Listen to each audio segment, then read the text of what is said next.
Bill Higley is a highly experienced attorney that started as a corporate lawyer with Monsanto and for the last 30-plus years has had a thriving private practice focused on business, international business, and estate planning. As a long-standing partner with e4e, Bill has generously shared his experience in areas such as trust, tax, intellectual property, along with his passion for jazz. At this time, I will give you Mr. Bill Higley. Well, good morning, everybody. It's a pleasure to be here with you. And we learned a lot already today. Let's see here. This is the magic. The other way. The other way. All right. Very good. So we've learned a lot already today.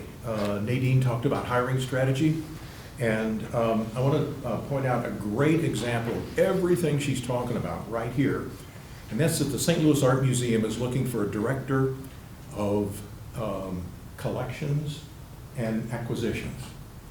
So you go on the SLAM website or to the recruiter. The recruiter for that is a group called Arts Consulting Group. They have an office here, and you will see a job description, you will see the org chart, you will see a salary range, you will see the expectations. It is absolutely a textbook example of everything she was talking about. And it's also a funnel, because there's all kinds of things in that where prospective candidates would take a look and say, well, that's not me, because the expectations are so clearly set out. Anyway, just by way of example. And she talked about integrating into the culture. Amy talked about dysfunctional performance, and what I call flipping a people problem into a people opportunity. So flipping it around and managing those problems. I'll say that she talked about managers confusing quiet with healthy. I would say that the thing that managers have to be aware of is also that in a dysfunctional organization, we're only as sick as our secrets. And so we're going to get into that a little bit later, because we're going to talk about gossip, which is the handout in front of you. I want to say that I am totally indebted to all of this. You didn't hear corporate culture in the introduction at all. You didn't hear that at all. And so I am totally indebted to a dear friend of mine, Judy Ryan, who many of you know, and who works in this area. And the material that I'm going to present to you here, I first saw maybe 20 years ago with Judy, and it stuck with me. So that when the speaker's assignments came out for today, I immediately thought of these points, integration into corporate culture. There we go. So this is the live segment. So we've heard the grow segment, we've heard the run segment, now this is the live segment. So I'm the bring it home guy. The bring it, we live in two worlds. Work and everything else.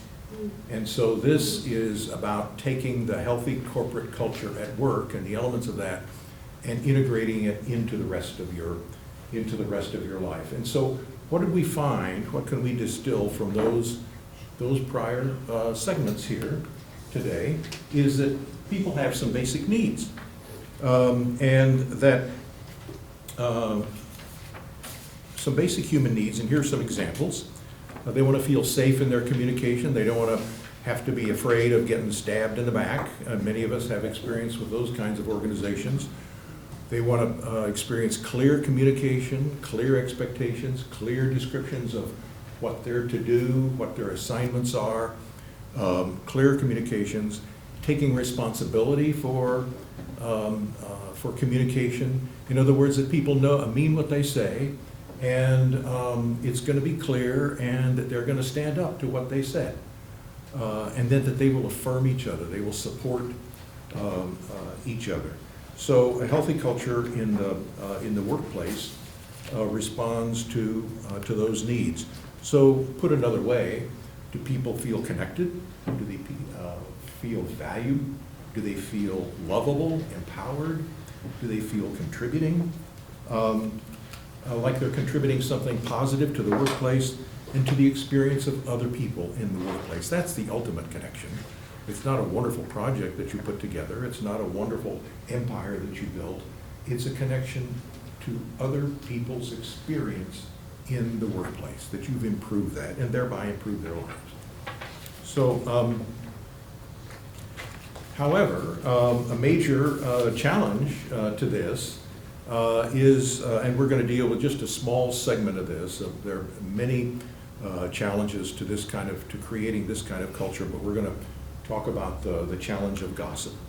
And so, the handout in front of you has a little bit of an explanation at the beginning, and then four statements. So why do people gossip if it's so destructive? Well, guess what? They gossip for the same reason that they do everything else. They want to feel connected. They want to feel valued. They want to feel in some strange way lovable. They want to feel empowered in some mercenary way. They want to feel like they're contributing. And if they have information, where information is a medium of exchange, you know, they can gossip, you know, okay? And so that's where it comes about, that, you know, we're only as sick as our secrets. Because gossip is always ambiguous. Gossip is always depends on innuendo. And as we know, there's no such thing as positive innuendo. It's always negative. It always knocks people down, okay? All right, so how do we make this real? How do we make the corporate culture real, both at work and away from work, everywhere else? It depends on two people. It depends on two people, and these are the most important people in both worlds, in both the corporate world and at home. So if the corporate culture is going to work, it's only as good as it works for these two people. And at home, it's only as good as it works for these two people. And those two people are you and me. That's how it's going to work. You and me, you and me, you and me, you and me, you and me. It's got to work between individuals. And so otherwise it's not going to work. So how are we going to do this? You know, we have one possibility where, you know, the leader comes down from the mountain, and well, I've got these 10 commandments here.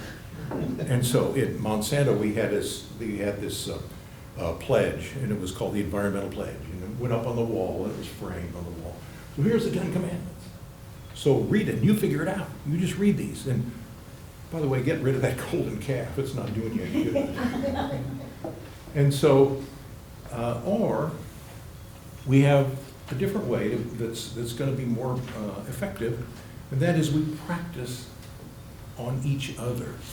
We teach each other. So in this situation, if you look at that handout on the first page, and you'll see the bottom of the first page, and then on the second page, there are four statements that go directly at gossip, and these are in the form of commitments to each other. And these are, you think of these commitments, these are tools, and they're statements. And so we practice on each other. So what I'd like everyone to do, in other words, we teach each other how to say these things. And why do we do it? Why do we start with speaking? It's because if we learn to talk differently, we learn to think differently. And if we learn to think differently, we learn to act differently. So if we learn to talk to each other differently, we might end up treating each other differently. And we might be able to do away with gossip, because we know that everybody makes these commitments, and everybody's gone through this process. Maybe they've gone through it at inboarding, and maybe it works in our families too. So take a look at that first statement, and first of all, rather than assenting or agreeing to an intellectual proposition with each one of these, we're going to put our bodies into it. So everybody up on your feet, everybody stand up and pair off, take a partner, and Take it apart. We're gonna go through these four statements. I apologize. Don't do that. And I'm available as a partner. Okay, all right. So. Hey, you too. Oh, sorry.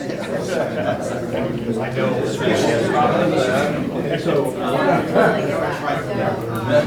what we're gonna do is, what we're gonna do is we're gonna confine our conversation to these four statements, first of all. And so, we're going to repeat these to each other. Each one say these commitments to each other. If you're not comfortable with this, then don't do it.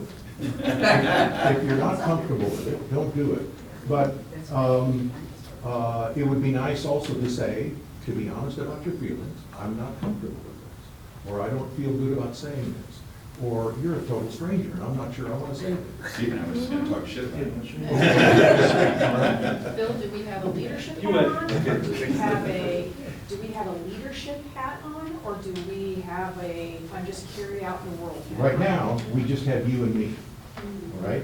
And so the other part of this is that, yes, it works between individuals. In a corporate setting, it's got to work top to bottom. It's got to work between the CEO and the administrative assistant. It's got to work there. But we're talking about the live your life segment here, and so it's got to work between individuals. So, first of all, let's say the first, and say it out loud to people, so there's going to be a lot of noise in the room. Say it out loud, first one, and then the other. And so, yes. Do we get into the second question? No, not yet. No, just the first, okay? Just the first. So, commitment number one. I commit to you that I won't say bad things about you behind your back. I commit to you that I won't say bad things about you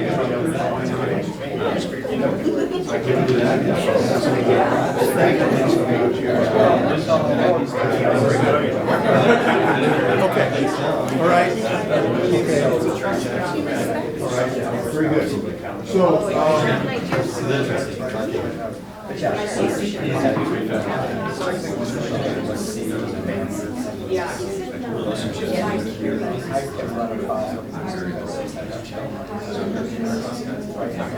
Yeah. all right, so this commitment.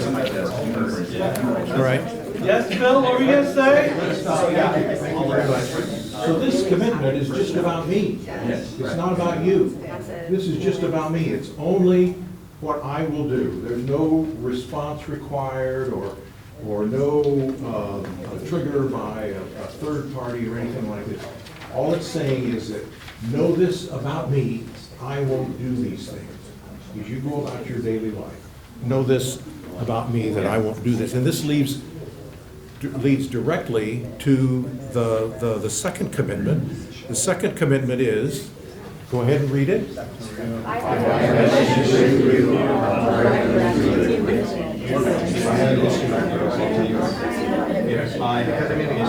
All right. So, thank you. Thank you all. Thank you all. Thank you all. Thank you all. This is the responsibility of this. People want people to be responsible for what they say. And part of that responsibility is, if I have a problem with you, I'm not going to have somebody else carry my water. I'm not going to start a rumor. I'm not going to start an innuendo. I'm not going to make a side comment or something like this. I'm going to come to you straightforwardly and talk about what the problem is. And so, in other words, if I have a complaint, I'll take responsibility for my own conclusions. Otherwise, I'm going to be quiet. Nobody else, no gossip, no innuendo. I'm responsible for what I say. So, wouldn't you like it in your organization or your family if you could be confident in others to come to you directly? All right. Third, the second number two, yeah, the next one. All right, go ahead and say it. I will listen. It is, because sometimes you have minutes without being. All right, thank you. Thank you. The follow-on conversation is beautiful because that means these are stimulating. They stimulate other thoughts. They don't just drop. They stimulate other thoughts. I think this one is the toughest one because third parties are involved and they're the trigger to my action. So what does not listen mean? Does it mean, oh, I just ignore them? If your best friend said, oh, I heard some awful trash about you, but I just ignore it. Well, wait a minute. Might there be something else? Does it mean I just ignore them without taking any action? Or does it mean, oh, just nod and move away from the conversation? Does it mean smile politely and move off someplace else, not sticking up for you? It doesn't say I won't let anyone else say, but only I won't listen. All right. And so what's my responsibility then in upholding the culture?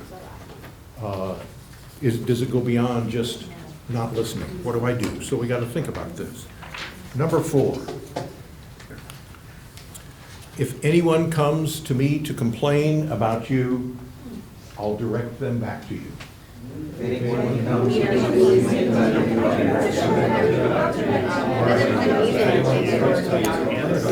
All right. So there are all kinds of... Yes, Bill, you were saying? Thanks, guys. Thank you, Mark. There are all kinds of variations.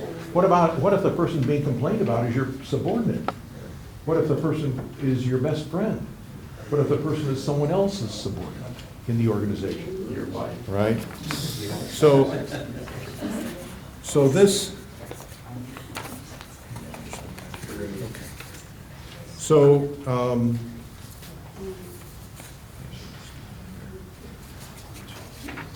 so these are only tools. These 4 statements, they're only tools.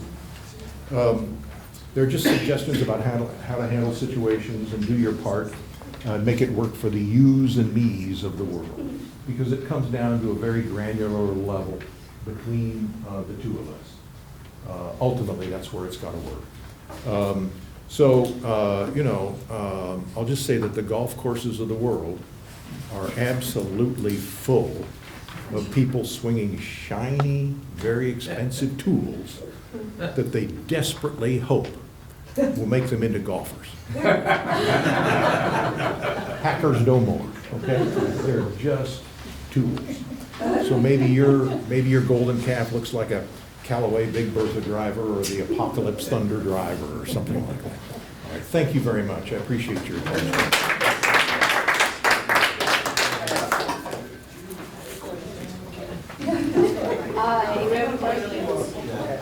Questions? So Yeah, questions.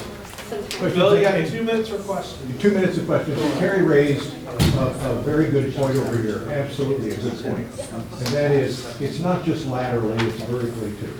Well, I think how I would respond with my leader hat on some of these questions is different.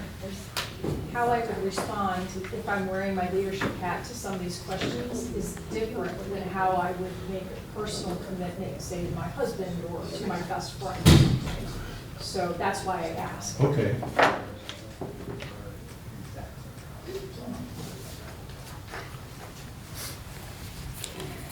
So Bill, on I won't listen to anyone else say bad things about you, that question, you said you just won't listen, right? What does that look like? That's Or what does it sound like? That's to be determined. That's why I raised the questions. Does it mean you walk away from the conversation? Does it mean you say, no, that's not right. I disagree with that. Does it mean that you say something back? Does it mean that you stick up for your friend? Does it mean that you just avoid conflict and walk away? It could be any of those things.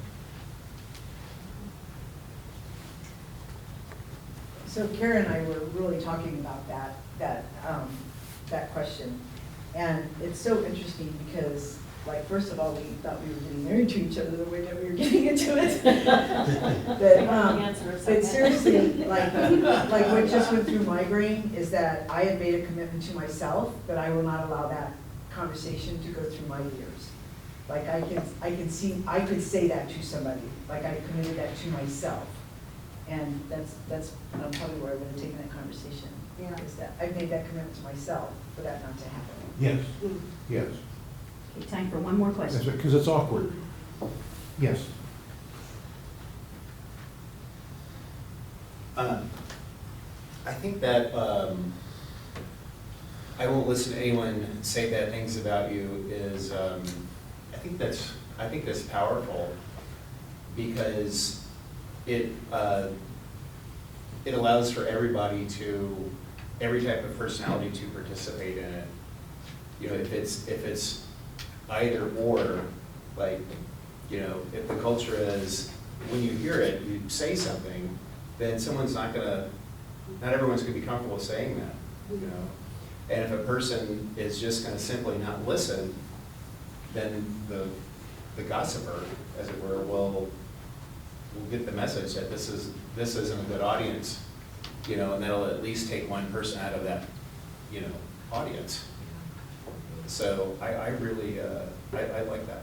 So that, is it gonna make any difference to you if you know that during the onboarding process, everybody's learned this language? And everybody's gonna say the same thing? Or maybe that every year we have a refresher session, or that we remind people, or it's on their screensavers, or there's plenty to remind them. Remember, you made this commitment, you're not gonna backstab them. And so might that give some security, might that give some comfort, might that make someone a little more free about, or realize that the atmosphere is safe here, and we can talk about these things, we can do this. So, yes, Amy. I can add one thing. It's fantastic, everything you're chatting about here. Building healthy cultural ecosystems is really how you grow businesses sustainably. I would add as well that your culture is made up of the behaviors you allow and what you tolerate. That's right, the sum total of all of that. You got it. And hopefully by discouraging gossip and by teaching people how to talk right. You know, what's the author who talked about his moving to France, you know, and after a year he wrote, "Me talk pretty one day." Right? And so you teach them how to talk, because it inevitably influences how they think and how they treat each other. Mark, thank you so much for your Interjections? no, persistence. I've seen that slide time is up 4 times. Thank you very much. Do you need another? Okay. Thank you. You can do it again.